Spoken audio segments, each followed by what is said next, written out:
नमस्कार, काव्य जान्हवी या माझ्या चॅनलवर सर्वांचं हार्दिक स्वागत आहे. आज मी आपल्यासमोर पूजा भडांगे ताईंच्या ऐहिकाच्या मृगजळात या पुस्तकातून ऋतू पावसाळी ही कविता वाचणार आहे. आत्ता ही कविता वाचायला अगदी योग्य असं हवामान आजूबाजूला आहे. पाऊस मध्येच येतोय जातोय. तर कविता ऋतू पावसाळी. शालू हिरवा नेसून धरा नटून बसली. शालू हिरवा नेसून धरा नटून बसली. पावसाची ओलसर वेणी केसात माळली. पावसाची ओलसर वेणी केसात माळली. मोती गारांचे ग किती, मोती गारांचे ग तिने तिच्या गळ्यात घातले.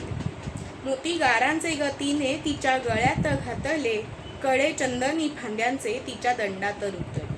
कडे चंदनी फांद्यांचे तिच्या दंडात रुतले. इंद्रधनुच्या रंगांनी तिची सजलेली चोळी. इंद्रधनुच्या रंगांनी तिची सजलेली चोळी. पावसाचे नाव घेता गाली लाजली ग भोळी.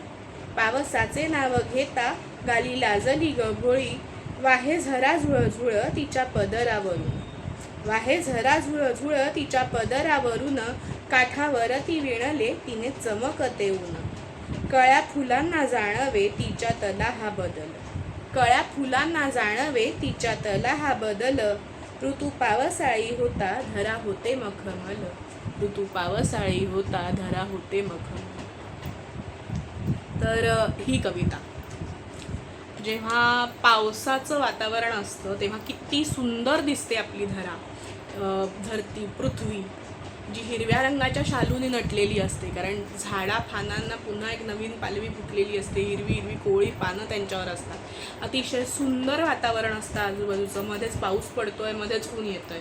तर अशा वेळेस आपल्याला झऱ्याच्या काठावरनं जाताना असं वाटतं की झरा जो आहे तो ह्या पृथ्वीच्या अवनीच्या पदरावरून वाहतो आहे आणि काठाला ऊन आहे लावलेलं तिने. कारण काठांना चमक असते, काठांना एक लकाकी असते. ती लकाकी उन्हाला असते. म्हणून कवयित्री असं म्हणते की काठांना तिने ऊन लावलं आहे. हा माझा जो एक छोटासा उपक्रम आहे हा मी का करते तर आजच्या काळातल्या कविता, विंदा करंदीकरांच्या काळातल्या कविता, मंगेश पाडगावकरांच्या कविता, त्याही पूर्वीच्या कविता आपल्यापर्यंत सादर करण्यासाठी हा जो काही खटाटोप आहे तो मी करते. त्यासोबत माझ्याही काही कविता मी अलगद आपल्यासमोर मांडते. त्या आपल्याला कशा वाटतायत हेही तुम्ही सांगत जा. मी तुमच्या अभिप्रायांची वाट बघते. तर म्हणूनच मी हा जो प्लॅटफॉर्म सुरू केला तो हे मानून केला की आपण जास्तीत जास्त कविता लोकांसमोर सादर करू शकतो, आपल्या, इतरांच्या. तर हे ह्या चॅनल मागचं उद्दिष्ट आहे. त्यामुळे हे व्हिडिओज जास्तीत जास्त लोकांपर्यंत शेअर करा. लाईक, शेअर, सबस्क्राईब करायला विसरू नका. माझी कविता आता मी सादर करते. तिचं नाव आहे मला कल्पनांचे दान दे. मला कल्पनांचे दान दे रे, मनाची भूमी उर्वरा राहू दे. त्यातून आल्या रुजुनी ज्या, त्यातून आल्या रुजुनी ज्या, कळ्या त्या तुझ्या पावली वाहू दे. अपेक्षांचा माझ्या किनारा नसे, सुखास नसे शाप दृष्टाळण्याचा. तुझ्या कारणे लाभले जे मला, सांग भावा कसा अन कधी क्षय त्याचा. कितीदा कशाला खंतायचे सांग, दुःखे किती वागवावी उगा. इतकेच ध्यानी असू दे तुझ्या, कृती शब्द न वाटो कुणा वावगा. आभार आभार कितीदा मानू तुझे रे, जगी जन्मया तू मला दिला. तुझ्या कृपेने अशी जाहले की, जगी जन्मया तू मला दिला. तुझ्या कृपेने अशी जाहले की, देईल माझे उदाहरण जगा. देईल किंवा राहील, मी लिखाणात काहीतरी चूक केलेली दिसते.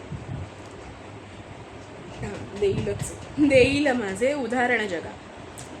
अशीच कृपा असू दे सदा, अशीच कृपा असू दे सदा. कराया नवी सुरुवात आयुष्याची, सार्थता द्यावया जगण्यास ह्या. संवेदनांची साथ सदैव असावी. विनंती केवळ तुझ्या चरणीही, विनंती केवळ तुझ्या चरणीही. कसा कोण तू मज नसे ठाऊकी, जसे रूप तुझे असे त्यास माझे, वंदन त्रिवार असो मानसी, वंदन त्रिवार असो मानसी. तर हे माझं देवाकडे असणारं एक मागणं आहे छोटंसं, की मी अतिशय लहान आहे, क्षुद्र जीव आहे, सूक्ष्म आहे, माहिती आहे मला, पण तुझ्या या जगात तू मला जन्म दिलायस म्हणजे काहीतरी हेतू असणार, आणि तो हेतू तू माझ्याकडून पूर्ण करून घे, माझ्याकडनं नेहमी चांगल्या गोष्टी घडू देत, असं मी ईश्वराकडे मागितलं आहे. तर आपल्याला ही माझी कविता कशी वाटली, 1-2 ठिकाणी गोंधळ जरा माझ्या लिखाणामुळे झाला होता, हे मान्य करण्यास हरकत नाही, पण तरी कविता कशी वाटली हे नक्की सांगा. काही प्रयत्न आवडले, नाही आवडले, काही चुकलं मागलं तेही सांगा. फक्त भाषेची श्लाघ्यता सांभाळून सांगा, बाकी कोणताही दोष नाही आहे तुम्ही ते सांगण्यात, किंवा तुम्हाला नाही आवडलं तर तेही प्रकटपणे सांगण्यात. तर प्लीज जास्तीत जास्त लोकांपर्यंत हे शेअर करत जा, जेणेकरून नव्या पिढीतल्या कवींपासून ते जुन्या पिढीतल्या कवींपर्यंत सर्वच कवींच्या कविता आपल्याला, कवयित्रींच्याही कविता आपल्याला इथे ऐकता येतील. आणि तुमच्या अभिप्रायांची वाट पाहते. तोपर्यंत सगळे आनंदात राहा, मजा करा. नवीन व्हिडिओमध्ये आपण विंदा करंदीकरांच्या दर्शनांवरच्या कवितांसोबत भेटतोय. तर तो व्हिडिओ येईपर्यंत सगळ्यांनी आनंदात, सुखात, कवितांच्या जगात आनंदात जगत राहा. धन्यवाद.